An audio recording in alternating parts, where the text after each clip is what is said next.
Monsieur Dénommé. Bonjour. Ça va bien? Ça va très bien, vous? Oui, c'est très beau. Puis, hey, enchanteur, parce qu'on a des beaux oiseaux.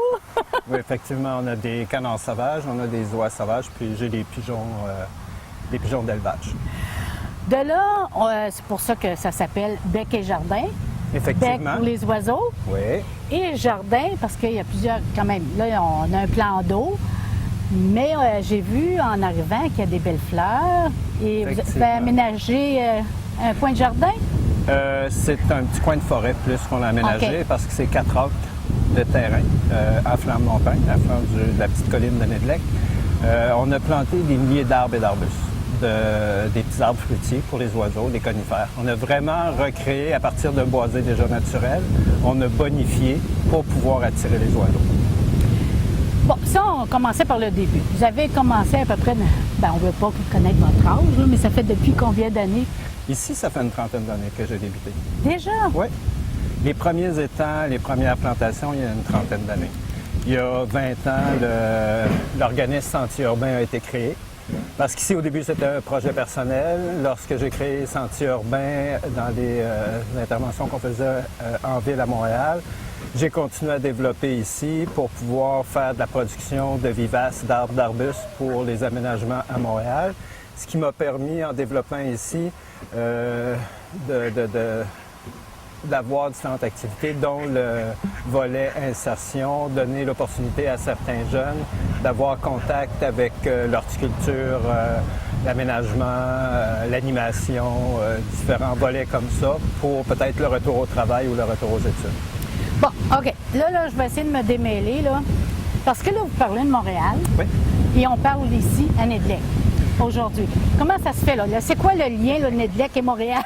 Bon, c'est parce qu'ici, au début, je voulais débuter le projet Bec et Jardin, mais on s'entend qu'un projet en environnement, il y a 30 ans, c'était pas nécessairement très à la mode en milieu rural. Non. Ce qui m'a fait déménager en ville pour pouvoir intervenir dans le créneau que j'avais envie de développer. Mais en développant à Montréal, j'avais besoin de matières premières pour aller chercher le financement et j'avais déjà débuté le projet ici, l'aménagement, la transformation du terrain. Fait que j'en ai profité pour pouvoir continuer à développer ici en région, mais faire le lien entre la région et la ville pour pouvoir exporter ou importer des végétaux pour pouvoir travailler là-bas. À Montréal, j'ai un groupe de jeunes en insertion qui, depuis l'année dernière, vient ici rencontrer les jeunes et travailler une semaine avec les jeunes du milieu rural. Du milieu rural. Est-ce que les jeunes d'ici, ce sont des jeunes aussi en insertion? C'est des jeunes qui profitent d'un programme en insertion, effectivement, comme je disais tantôt, pour pouvoir approcher différents volets de métiers qui pourraient les intéresser, les réaligner soit aux études ou sur le marché du travail. Bon, là, on parle, à propos de la flore, mais les becs, les oiseaux, l'ornithologie. Bon, les jeunes, est-ce qu'ils apprennent ça aussi? Oui, c'est un des volets. Ils font de l'observation, ils font le repérage, ils font l'inventaire des oiseaux qu'ils rencontrent sur le site. Ils font l'installation d'une piste, on appelle ça une piste de nichoirs d'hirondelles bicolores. C'est entre 20 et 30 nichoirs qui sont installés dans la municipalité. Fait que tout le long de la saison, les jeunes font la visite pour voir les nids occupés, le nombre d'œufs, le nombre de bébés éclos, pour vraiment avoir un suivi par rapport à ça. On a toute une série de nichoirs dans le boisé. On a des crécelles, on a un couple de crécelles, on a des couples de canards nicheurs dans les cabanes. On a différents oiseaux. Ça fait qu'il y a un inventaire qui est fait aussi là-dessus. Puis il y a les postes d'alimentation qui attirent toute une faune. Bon, est-ce que les jeunes font plus qu'une année avec vous ou ça... De base, théoriquement, ils font une année. Par contre, vu qu'en région, il n'y a pas tellement de programmes pour les jeunes, en région, ils laissent l'opportunité à des jeunes de faire 2 ans en ligne le même programme. Je dirais que depuis 3 ans, on a 1 à 2 participants qui font une 2e année. Donc, ils ont eu la piqûre. Ah, je crois que oui. Effectivement, pour revenir une 2e année, il faut aimer ça un peu. Parce que c'est quand même un travail assez demandant, pareil. C'est un travail extérieur. Les jeunes doivent forcer. C'est sûr qu'on manipule. Il doit y avoir de la discipline aussi, parce qu'il doit y avoir des heures, hein? Mais lorsqu'on parle de programme en insertion, c'est effectivement pour que les jeunes prennent des comportements aptes pour le milieu du travail. On s'entend que 16, 17, 18, 19 ans, des fois, mais ils n'ont pas commencé vraiment sur le marché du travail. Ils n'ont pas nécessairement l'habitude des règles du travail. Ça fait qu'effectivement, ça fait partie du programme de prendre des bonnes habitudes pour le marché du travail. Quand on parle d'animaux et de la flore, c'est vivant. Est-ce qu'ils découvrent, est-ce que vous voyez une petite lumière qui allume un peu plus en ayant travaillé ici? Est-ce qu'ils ont plus de respect? Ils prennent conscience du monde vivant, effectivement. Il y a des comportements qui changent au fur et à mesure de la saison parce qu'ils comprennent mieux les interrelations. Je vais vous donner juste un exemple. Un jeune va voir une couleuvre. Le premier réflexe, une couleuvre... C'est wesh. C'est wesh, puis on la tue pour ne pas la revoir. Lorsque le fait se présente, je veux dire, il y a une explication, il y a une discussion, on explique le bienfait puis l'utilité de la couleuvre. On s'entend que c'est pas dangereux, ça pique pas, ça mord pas, mais c'est vraiment très utile pour le contrôle de certains grenouilles ou certains rongeurs effectivement, qui ne sont pas nécessairement souhaités dans nos jardins. Ça fait qu'à partir de ce moment-là, la perception de la couleuvre est haute. Est-ce qu'ils apprennent au niveau des insectes aussi? Parce que tout est relié, hein, le cycle de la vie, là. C'est sûr que par rapport aux insectes, ils vont plus apprendre à utiliser des insecticides naturels. OK. Oui. Là, je vous regardais, hein? La madame... Je vous ai vu me regarder.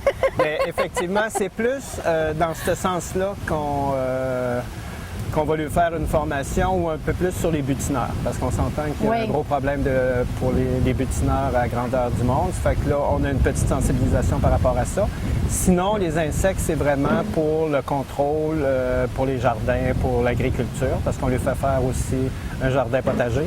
Puis, en lien avec le jardin potager, on fait des ateliers de cuisine. Ça fait que pour les insectes, c'est vraiment par rapport aux insectes nuisibles, puis les butineurs, mais pas plus en profondeur que ça par rapport aux insectes. Là, j'entends les gens à la maison, là, ils veulent voir un peu, hein? Donc, on peut continuer à discuter, mais tout en visitant. On va vous faire une belle visite. Parfait. Le premier endroit que vous diriez là, que ça serait bon qu'on visite, là? Bien, on va aller dans l'entrée du site pour voir le jardin de production. OK. Suite à ça, on va prendre une marche dans le boisé, on va aller voir les animaux, puis vous allez voir l'aménagement au fur et à mesure qu'on déambule. Parfait. Bien, je vous suis. Bon, avant de continuer, on va expliquer de quelle façon on arrive ici. Parce que pour se situer, si on va sur Google Maps, là, on cherche l'adresse, c'est... Bec-et-Jardin, l'adresse, c'est 3 rue Bédard. 3 rue Bédard. Fait que, si on arrive, bien, c'est facile, c'est presque l'entrée, c'est pas loin quand on sort de la grande... Lorsqu'on arrive de Ville-Marie, c'est la première entrée pour le village. Puis tout de suite en entrant, la première petite rue à droite, la rue Bédard, il y a 3 adresses. C'est facile à trouver. Bon. C'est facile. Puis on voit les fleurs de toute façon parce qu'on commence à voir... Ça, c'est votre jardin de production. C'est un des 2 jardins de production. OK. Un des 2. Oui. C'est le premier ou le deuxième, celui-là? Ça, c'est le premier, mais j'en ai un deuxième sur le terrain adjacent. OK. Parce que c'était pas suffisant pour ce qu'on produit. Dans la production qu'on fait, on est rendu à peu près à 80 de plantes vivaces ornementales, 20 d'arbres et d'arbustes et de plantes indigènes pour nos aménagements de Montréal. Pour Montréal? Oui. OK. Parce que c'est sûr qu'on vend ici en région, mais c'est seulement qu'une petite partie de notre production. À Montréal, on fait affaire dans 5 arrondissements. On a comme une vingtaine de partenaires sur le terrain. Ça fait qu'on fournit beaucoup de plantes à ces gens-là qui n'ont pas nécessairement tout le financement pour réaliser leur projet. Le financement en environnement, on s'entend que c'est peut-être le financement le plus difficile à aller trouver. On n'a aucun port d'attache. Le ministère de l'Environnement du Québec ou du Canada ne finance pas du tout les petits organismes. Ça fait qu'on est obligé de se débrouiller un peu partout. Ça fait que cet apport de matières premières est vraiment très intéressant, autant pour les résidents que pour les organismes qui interviennent en environnement dans le milieu urbain. Ça veut dire que quand vous avez commencé ici, le terrain, quelle superficie que vous utilisiez? Au tout début, c'était peut-être un vingtième du terrain. C'était très peu, là. C'est au fur et à mesure du développement des projets. C'est sûr qu'en début de sentier urbain, on avait peu de projets. On était seulement dans un arrondissement. Le temps de s'établir et de nous faire une réputation. Maintenant, on est dans le centre-ville. On est connu, on a une réputation à grandeur de la Ville de Montréal en tant qu'organisme en intervention, insertion, mais verdissement. C'est du verdissement social qu'on fait. Fait que maintenant, c'est certain qu'on intervient dans plusieurs arrondissements. Plus ça va, plus que la demande est forte. Mais le verdissement, comme vous dites, c'est dans les parcs, c'est... On a développé différents créneaux. Un créneau a une couleur qui est très particulière à Sentier urbain. C'est que depuis 17 ans, on fait la transformation de terrains qui sont abandonnés ou non utilisés et qui sont problématiques socialement. Ça veut dire prostitution, toxicomanie, insalubrité, déchets. C'est vraiment des problématiques importantes. Ces terrains-là appartiennent soit à des propriétaires privés ou à la Ville de Montréal. On prend entente avec ces gens-là pour l'utilisation des terrains. C'est certain qu'avec les terrains privés, ça peut être sur une durée de 3 ans, 15 ans. Il y a un terrain qui s'appelait le Jardin Panet qu'on a utilisé pendant 17 ans.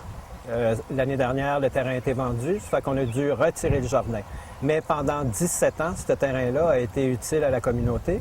Puis dans notre circuit jardin, on reçoit jusqu'à de 10 à 15 000 personnes par année.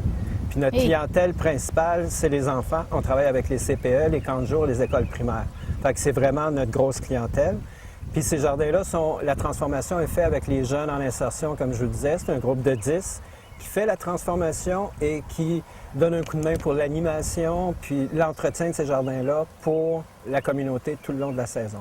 Ça fait que le verdissement particulier, ça, c'est notre couleur. Par contre, on travaille énormément aussi avec les écoles primaires pour la transformation des cours d'école, pour mettre un peu de verdure, mais avoir aussi un lien éducatif. C'est ça. C'est bien beau avoir des arbres, mais pourquoi? Ils viennent de où? Ils servent à quoi? Quels insectes qui vont attirer? Ça fait qu'on recrée des écosystèmes dans les cours d'école. Ça veut dire qu'on travaille par strates. C'est la même chose dans les jardins thématiques que je vous parlais. Quand je dis thématique, c'est parce qu'on met une couleur particulière à chaque jardin. J'en ai un qui est ornithologie, j'en ai un plantes médicinales, j'en ai un sur la culture amérindienne, j'en ai un boisé naturel dans lequel on élève des faisans, on a élevé des dindes sauvages, on a des poules, des lapins. Une thématique animalière importante parce que c'est un élément de sensibilisation auprès des enfants qui est gagnant partout. Le troisième volet de verdissement, on accompagne plusieurs organismes et des résidents pour des HLM, pour des hôpitaux, pour des organismes qui viennent en aide aux familles. On fait beaucoup de verdissement avec différentes clientèles. Différentes générations. Effectivement, on travaille autant avec les personnes âgées qu'avec les tout-petits.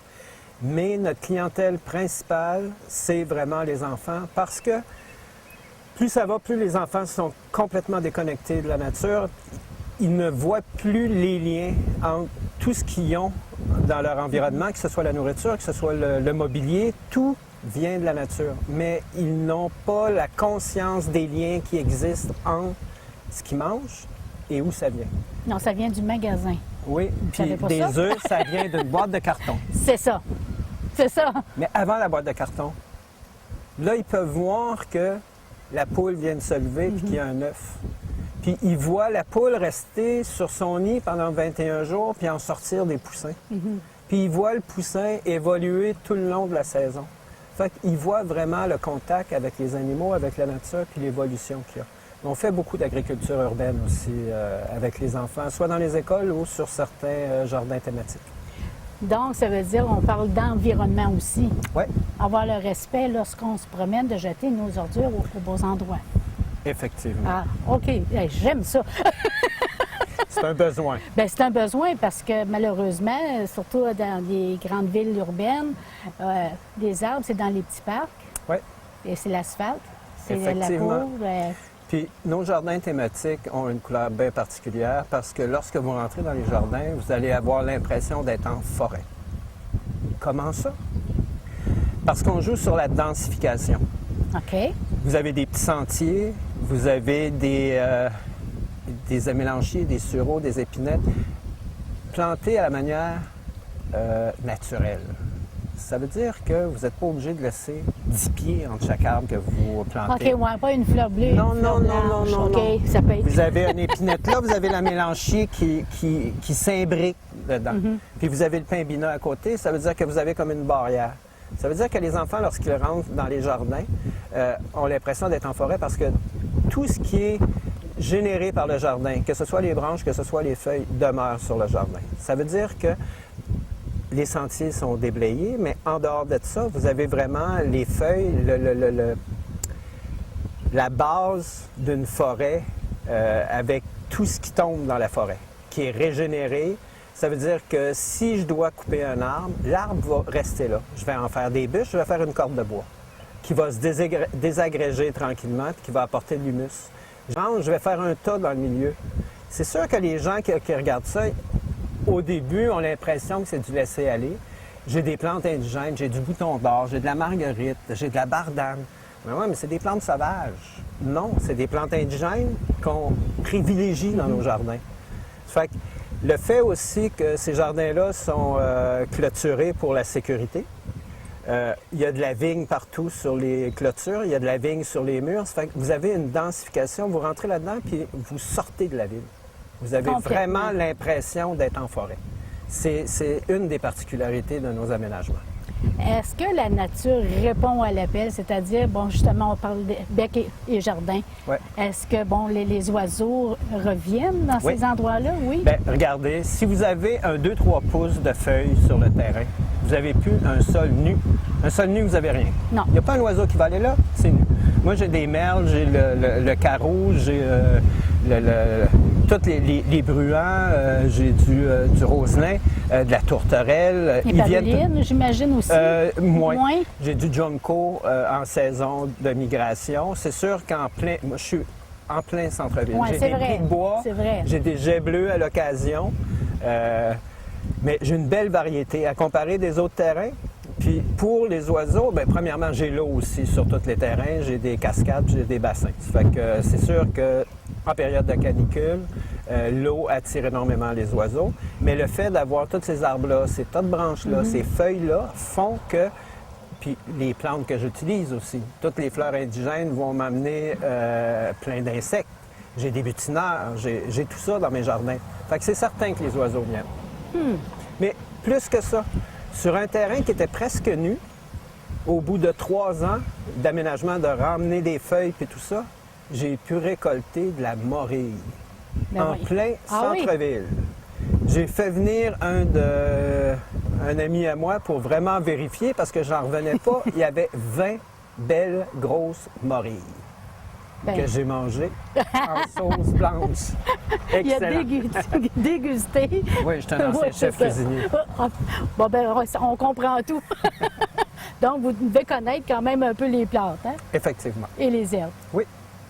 Bien, si on continuait, là, ça, c'est... Comme je l'ai dit tantôt, c'est le premier jardin de production.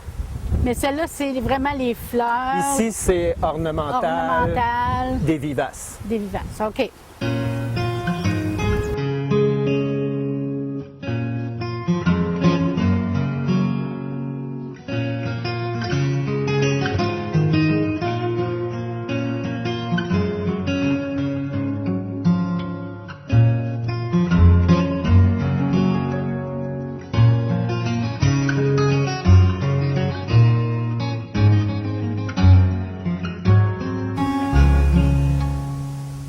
C'est certain, à Bec et Jardin, on parle des oiseaux aussi.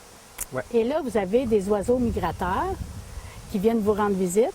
À tous les printemps. À tous les printemps. Est-ce que ce sont les mêmes? Sûrement, si ce n'est pas les mêmes, c'est la plupart des oiseaux qui sont nés ici. OK. La première année que j'ai fait mon premier étang, tout de suite, il y a une mère canard qui est venue avec ses petits, passait tout l'été, il était en sécurité, puis il y avait de la nourriture au mangeoire, puis juste le fait qu'il y ait un plan d'eau. L'année suivante, il y a eu deux femelles, puis depuis ce temps-là, je veux dire, ça a toujours augmenté.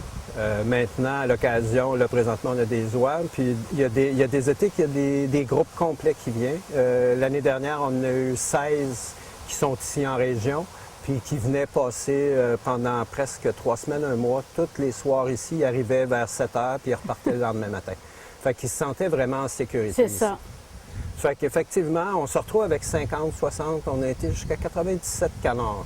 97. Oui. Ah, vous étiez heureux, là? Ben, J'imagine.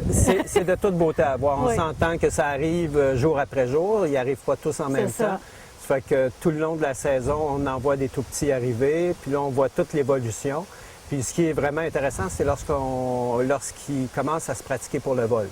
Là, disons que si j'ai 7-8 familles, j'ai une famille de 11 qui va partir au vol, j'ai une famille de 9 qui va arriver dans l'autre étang. Ça fait qu'il y a vraiment un gros achalandage. Fait que c'est vraiment Il y a du agréable de trafic. voir. Il y a du trafic. Mais il y a différentes variétés parce que ce que je ne savais pas en se promenant, en s'en venant ici, vous me montriez des nichoirs. C'est un canard particulier. Oui, on a 2 ou 3 canards nicheurs dans des trous d'arbres.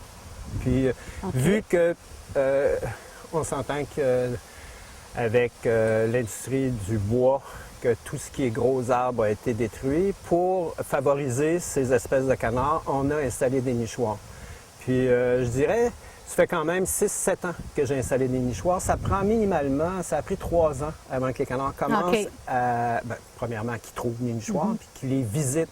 Mais depuis ces 3 premières années-là, j'ai des canards qui nichent ici à tous les ans. Cette année, j'avais 4 femelles dans mes nids. Puis, C'est quelle sorte encore? c'est le petit Arles. Arles. Oui, OK, avec le petit rond blanc. ouais, c'est ça. Un beau, J'ai retenu un ça. beau petit canard. Puis aussi, ce printemps, j'ai eu le mandarin, mais il n'a pas niché par contre. Mais il est venu voir les nichoirs. La femelle s'est promenée d'un nichoir à l'autre, mais ils n'ont pas niché cette année. Ah, ben J'espère que l'année c'est bon prochaine, ils signe. vont l'avoir adopté. On commence toujours par une visite pour vérifier le terrain. C'est ce que tout le monde fait. C'est ça. On visite, après ça, on achète. Quand on parle aussi des plantes indigènes, bon, je vois des nénuphars, c'est important, le milieu humide. Oui. Ici, bon, vous allez trouver des nénuphars qui ne sont pas nécessairement indigènes. Il y en a qui sont cultivés, mais par contre, ceux qu'on voit devant, c'est les 2 variétés de nénuphars indigènes qu'on a ici au Québec. Je ne sais pas si vous voyez le petit bouton jaune. Oui, Bon, ça, c'en est un des 2. Puis en périphérie de cette talle-là, toutes les autres, c'est le nénuphar blanc odorant. OK. Il est magnifique. La floraison va commencer dans 2 semaines. Puis quand la floraison commence, vous allez voir, il y a de 30 à 40 fleurs en même temps. C'est de toute beauté avec une petite odeur suave qui vaut le détour. Mais il y a des genres de lys aussi, sauvages, les plantes Vous avez indigènes. l'iris versicolore. Oui. Je vais aller vous en cueillir un. Oh!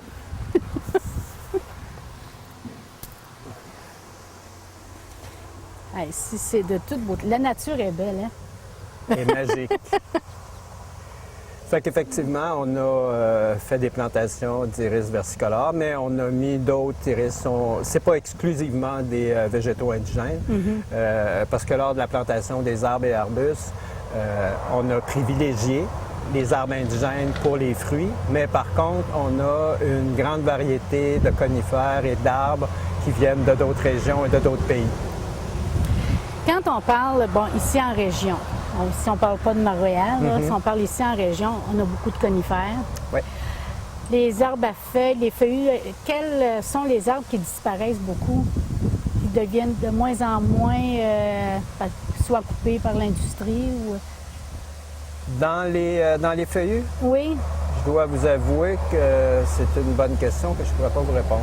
bon, j'ai posé une colle, excusez-moi.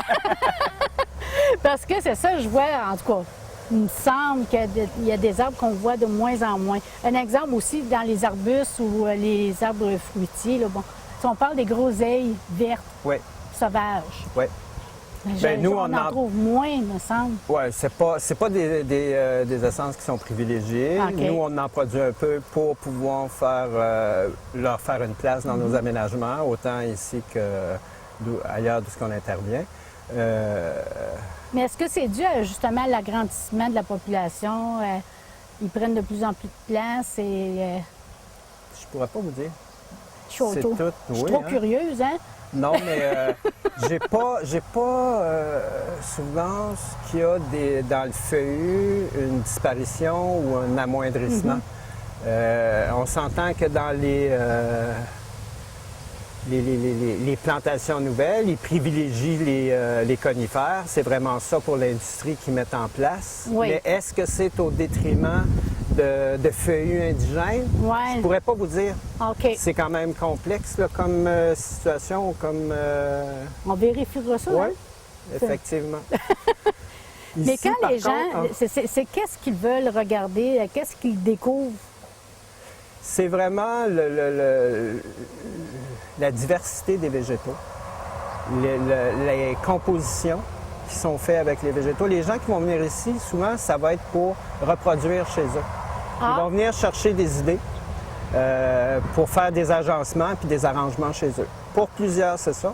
Pour d'autres, c'est ceux qui viennent avec les enfants. Bon, c'est plus pour le contact avec la nature et avec les animaux. OK. Ça, c'est quelque chose qui est privilégié. Les faisans, les dindons, toutes ces petites choses-là, ça, c'est un point d'intérêt quand même assez fort pour les enfants. Sinon, c'est vraiment de se promener dans les sentiers puis de voir la nature évoluer. Est-ce qu'ils découvrent des fleurs indigènes qu'ils ne croyaient pas que, bon, ça, c'est vraiment, ça pousse au naturel? Ils ont l'impression qu'il faut que ça soit dans un jardin botanique ou dans des sacs, il faut que ça soit cultivé. Disons, le fait que de tomber dans un endroit qui est, disons, au tiers ou 50 aménagé, donne l'impression des fois que tout est aménagé. Ça fait qu'il y a des gens qui rentrent dans la forêt et qui ont l'impression qu'il y a certaines essences que c'est nous qui avons mis là, qui, dans le fond, sont indigènes. Mais le fait que le reste est tout aménagé, ils ont l'impression qu'on a été aussi loin que ça. Mais là, c'est un plaisir pour nous autres de lui dire que non. Tout ça, c'est Mère Nature, puis elle a arrangé ça à son bon vouloir. Puis elle a fait sa composition.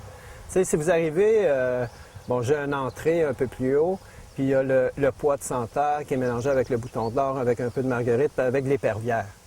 Mais lorsqu'on arrive là, on a vraiment l'impression que la composition a été pensée, puis implantée là. Mais non, ça s'est installé tout seul, la composition est bien équilibrée, ça donne une belle impression, mais ça s'est fait tout seul. On a, je me souviens plus du nom exactement, mais c'est une petite fleur blanche, hyper légère au travers le reste. Bon, j'en vois là-bas dans ma plate-bande. Mais là, on me demande, c'est quoi cette variété-là? C'est vous autres qui la produisiez? Non. C'est la nature qui l'a produit drette là, puis nous, on la produit pas. Elle s'installe toute seule, puis elle bonifie la composition qu'on a fait. Est-ce qu'il y a, bon, justement, des spécialistes qui connaissent tous les noms des plantes, ou presque, là? Bon, est-ce qu'il y en a qui vous rendent visite? Ça serait peut-être intéressant qu'ils mettent des écritures ou est-ce que vous ne savez pas les noms? Je suis en démarche avec le Jardin botanique pour avoir une expertise qui vienne répertorier puis nous identifier l'ensemble des végétaux qu'on a ici. Parce que c'est certain qu'au fil des années, on a acheté plusieurs végétaux qui sont d'origine particulière, avec des noms, mais on n'a pas nécessairement listé tous ces noms-là. Ça fait que là, maintenant, on se retrouve avec des végétaux, bon, on sait que c'est une épinette, on sait que c'est un pin, mais lequel? Lequel? Puis il est originaire de où? C'est-tu de Russie ou d'Europe de l'Ouest? On ne sait pas. Fait que ça, effectivement, dans les années à venir, on veut faire répertorier l'ensemble des végétaux qu'on a ici. On va continuer notre marche, on va regarder la belle nature que vous avez implantée parfois. Et parfois aidée par la nature. Aidée par la nature.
il y a de quoi d'être fier.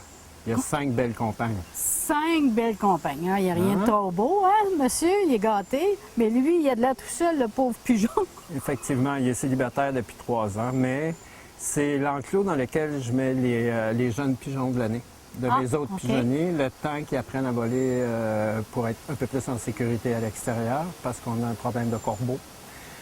Fait que, avec les jeunes, il va peut-être se trouver de nouvelles compagnes. Ah! Mais là, effectivement, il est tout seul pas mal. Bon, 2 de ces femelles, là, moi, je pensais qu'elles étaient en train de couver, mais ça n'a pas l'air à ça. Qu'est-ce qu'ils font, au juste? Ah, ils sont en train de prendre un bain de sable. C'est leur manière à eux de nettoyer les plumes puis d'enlever une partie des parasites. On s'entend que la majorité des animaux ont des puces. Oui. Fait que les oiseaux, en se frottant avec le sable, en envoyant le sable au travers de toutes leurs plumes comme ça, fait que les parasites vont embarquer sur le grain de sable. Puis lorsqu'ils ont terminé le bain de sable, ils vont secouer toute cette matière-là qu'ils ont sur eux autres, ce qui va faire que tous les parasites qui sont accrochés après les grains de sable se retrouvent par terre. OK. Fait qu'ils diminuent de beaucoup, puis entretiennent leur plumage, ça les aide. Oui, parce que ils n'entretiennent pas les plumes de l'autre trop, là. Non, ils s'entretiennent leurs propres plumes. Tout le monde travaille pour son propre chef. Mais est-ce qu'ils sont en train de couver? Non, c'est pas des oiseaux qui couvent ça. C'est exceptionnel, ça arrive. Dans la volière à côté, j'ai une faisane dorée, la petite femelle que vous avez là. Ça fait 2 ans qu'elle couvre puis qu'elle a ses bébés, mais c'est extrêmement rare. C'est des oiseaux très nerveux, puis en captivité, habituellement, ils ne couvent pas. Fait que pour avoir des bébés, ce que je fais, je les fais couver par des poules miniatures qui, eux, sont de très bonnes mères. Puis, c'est des poules très calmes, à l'inverse de ces oiseaux-là. Ceux-là, ici, c'est quand même très particulier. Ils sont très, très, très calmes. Habituellement, des oiseaux de cette race-là, à l'intérieur d'une volière, ils seraient toujours en train de courir puis de vouloir sortir de la volière. Mais c'est des oiseaux qui ont été élevés, qui ont été couvés puis élevés par des poules l'année dernière. OK. Ça fait qu'ils ont un tempérament beaucoup plus calme. Le fait que la mère soit calme a un impact sur leur tempérament à eux pour le restant de leur vie. C'est toujours ce que je dis. Avec l'exemple des parents, ça fait une différence. Ça fait beaucoup de responsabilité aux parents. Oui. Oui. Mais on voit que ça marche. C'est ça. Parce qu'avec une mère calme, ça donne des enfants. Enfants calmes. Puis, les faisans, j'en laisse en liberté les mâles. Pourquoi seulement les mâles? Parce que si je laissais des femelles en liberté avec eux à l'extérieur, pouf, ils s'en iraient. Oh, OK. Si les mâles demeurent autour, c'est parce que les femelles sont à l'intérieur de la volière. OK, fait que le mâle s'en va pas. Non. Il demeure autour, les femelles sont là. Et c'est seulement lui le chanceux. C'est pour ça qu'il est beau comme ça. Ah. Puis qu'il peut être fier comme ça. Ah, ah. C'est pas juste. Mais les autres ont la liberté. Il y a ça. Lui, il a peut-être des compagnes, Ouais. mais il n'y a pas la liberté. Donc, on a un choix dans la vie à faire, hein? Disons La liberté. qu'ils ont 2 situations différentes. Ils en profitent tous les 2. C'est ça, différemment. Lui avec ses compagnes, l'autre avec la liberté puis un grand terrain de jeu. On continue notre visite.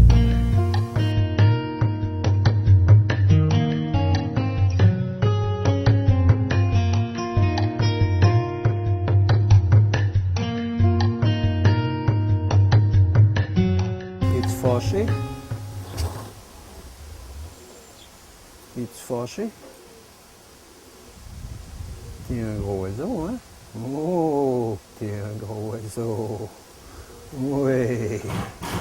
Oui, hein? C'est quoi tu dis, là? C'est quoi tu veux dire? T'aimerais bien ça, me donner un coup de bec, hein? T'es un malcommode. Oui. T'es-tu malcommode? Hein? T'es bien beau. Oui. C'est bien beau. Oui. Oui. Oui. Oui. Oui.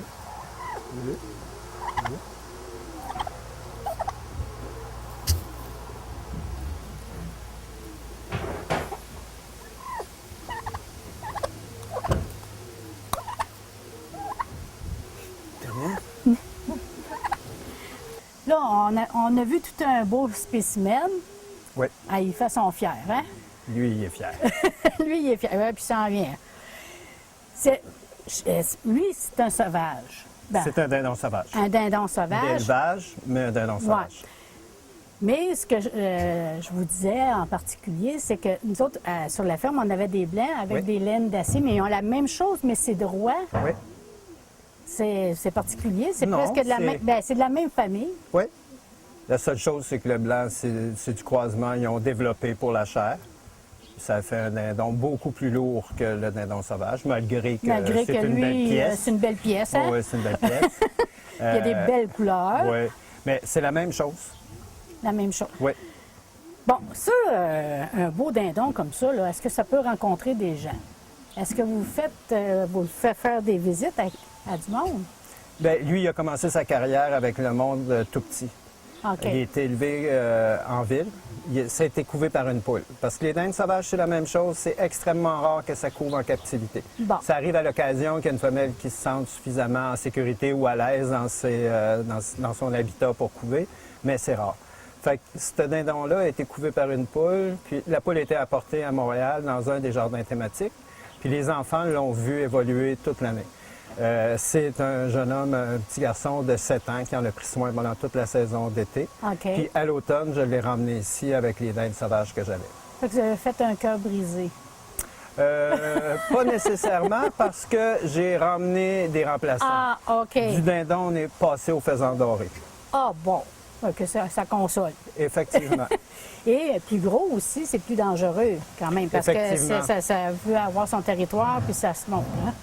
Puis le fait qu'il ait été élevé par un enfant, qui était en contact avec les adultes comme ça, a même nuit à son tempérament.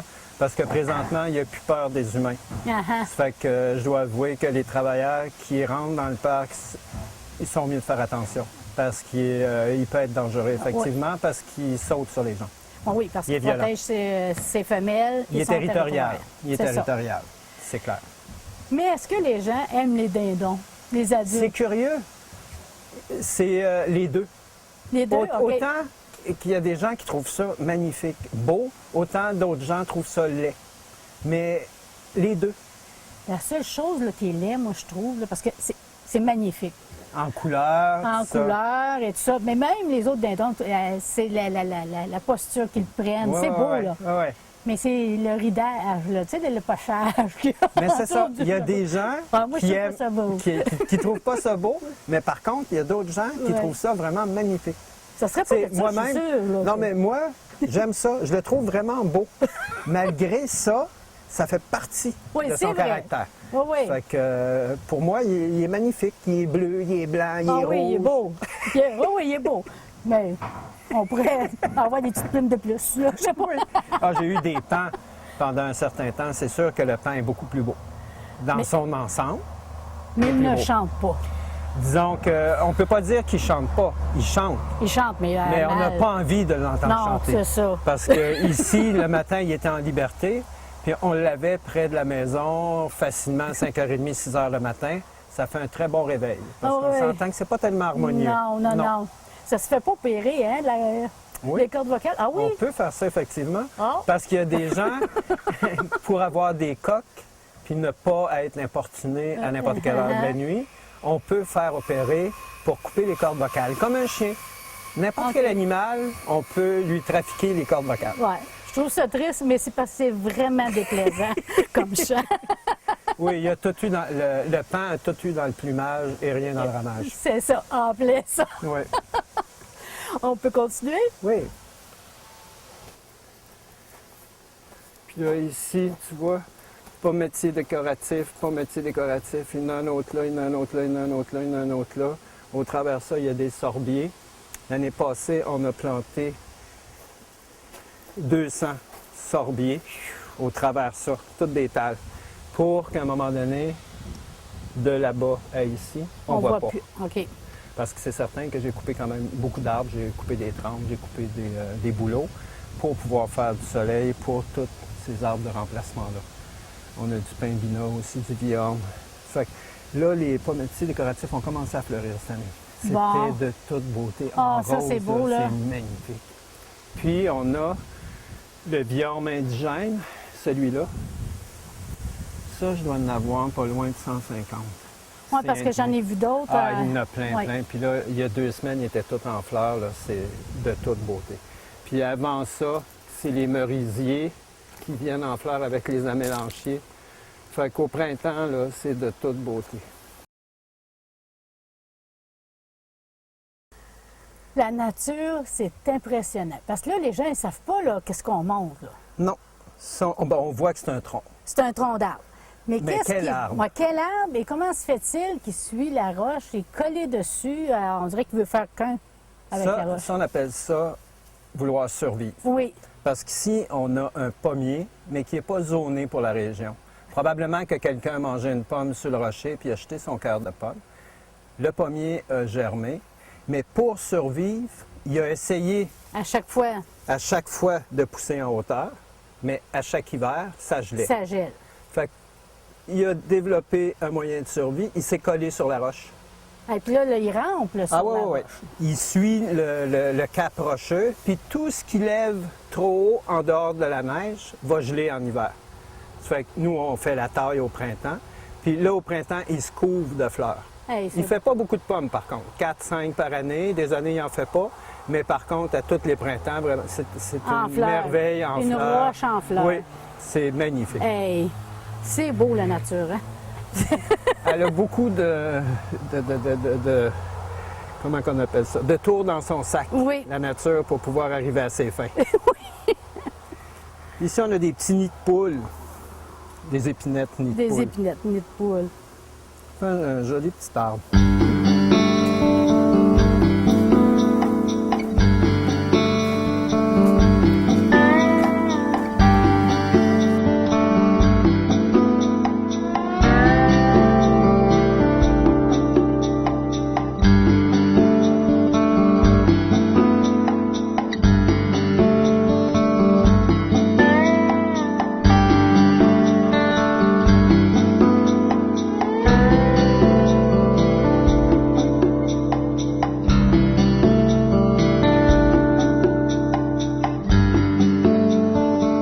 Cet endroit, moi, même si je trouve ça très beau, et Jocelyne aussi, hein, on est émerveillés, nous autres.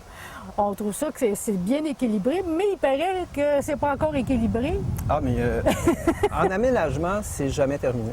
Oui, c'est C'est-à-dire, vrai. on a toujours des petits changements à faire, des réajustements, des plantes qui, à un moment donné, qu'on pensait qu'ils étaient au bon endroit, qu'on s'aperçoit qu'ils ne sont pas confortables ou qu'ils ne rendent pas le look qu'on voulait. C'est ça qui est intéressant aussi. C'est que c'est jamais terminé. On peut toujours bonifier, réorganiser, changer selon nos goûts. On veut plus de blanc, on met du rouge. On veut C'est du vrai. bleu. C'est ça que je trouve intéressant aussi. Oui. Puis c'est certain qu'à certains moments donnés, on trouve un équilibre. Bon, c'est parfait. Les nuances sont bonnes. Les floraisons se succèdent correctement. Tu sais, il y a plein d'éléments comme ça qu'on doit tenir compte. Mais là, ici, c'est pas terminé parce qu'il y a encore de la place Oui. à mettre des choses. Mais est-ce que vous allez mettre des plantes indigènes un peu plus? Non. Ici, c'est vraiment des plantes ornementales. OK. Il y a différents volets ou différents espaces d'aménagement.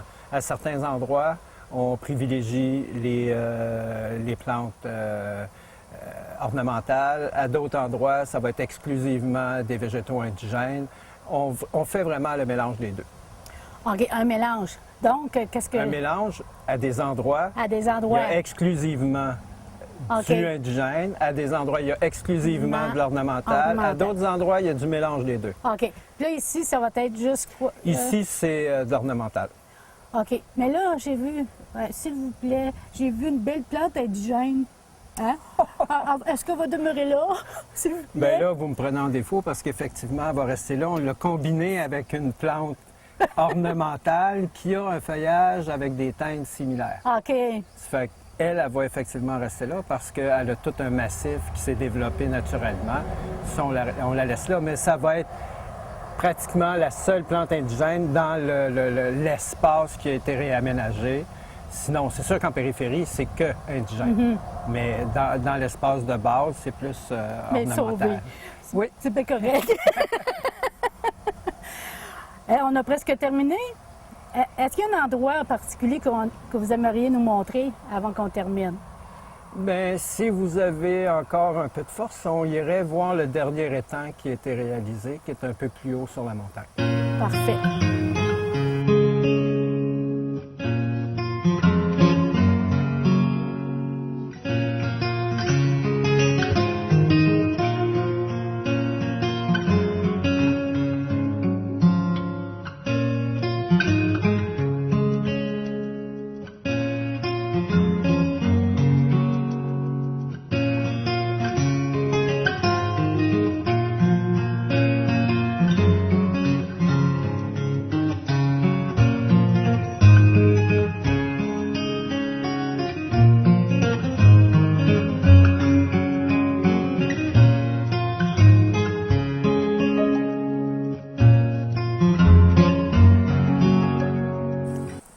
Ce fut le dernier projet. Oui. Je suis certaine que ce n'est pas le dernier, là, mais celui-là a pris combien de temps? C'est sûr que de partir de l'idée à la réalisation, bon, ça a pris 10 ans. Parce que d'avoir l'idée, c'est une chose. Oui. Mais là, d'avoir le financement pour l'achat du terrain, pour le creusage, pour les plantations, c'est sûr que ça prend du temps. C'est la partie la plus ardue. Mais là, on parle du creusage parce que c'est long, là. Oui, là, ici, on voit la première partie, c'est l'étang de la municipalité. OK. Nous, on a creusé suite à ça. Effectivement, il est très long. Il y avait déjà une swamp qui était là. Je savais que l'eau se maintiendrait lorsque j'ai fait le creusage. Oui. Puis ce qu'il y a d'intéressant avec cet étang-ci, c'est que tout le pourtour extérieur de l'étang est resté à son état naturel.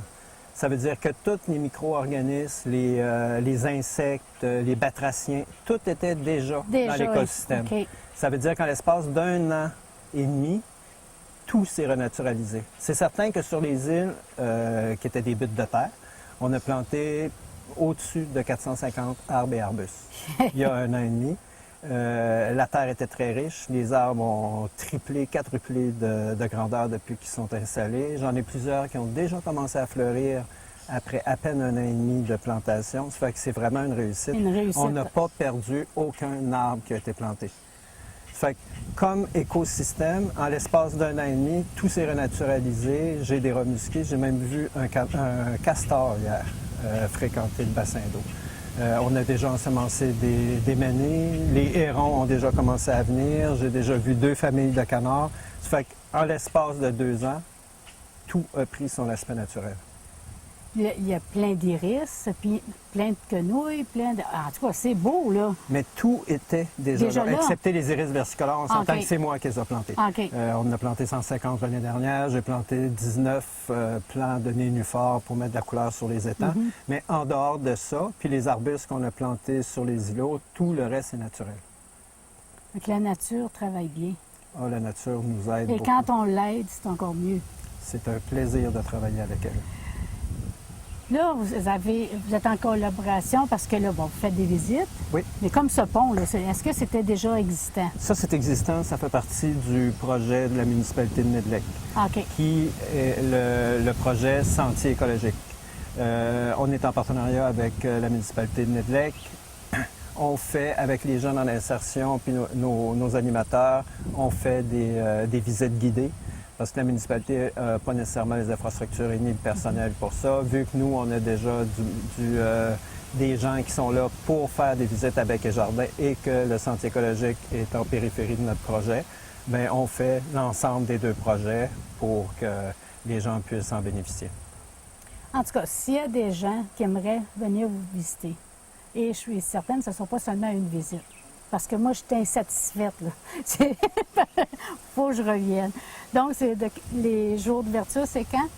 C'est ouvert 6 jours semaine, du mardi au dimanche, OK. de 9h à 5h.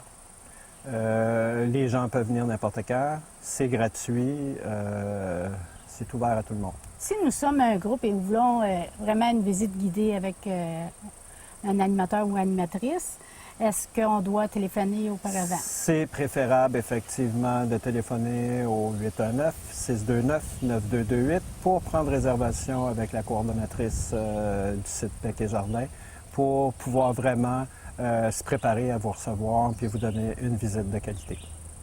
mais c'est déjà de qualité, seulement la beauté de la nature. Puis effectivement, vous avez raison. Lorsque vous venez une fois, vous allez revenir. Oui, hein? Parce que depuis quelques années, on commence vraiment à avoir des réguliers qui viennent 2, 3, 4 fois par année.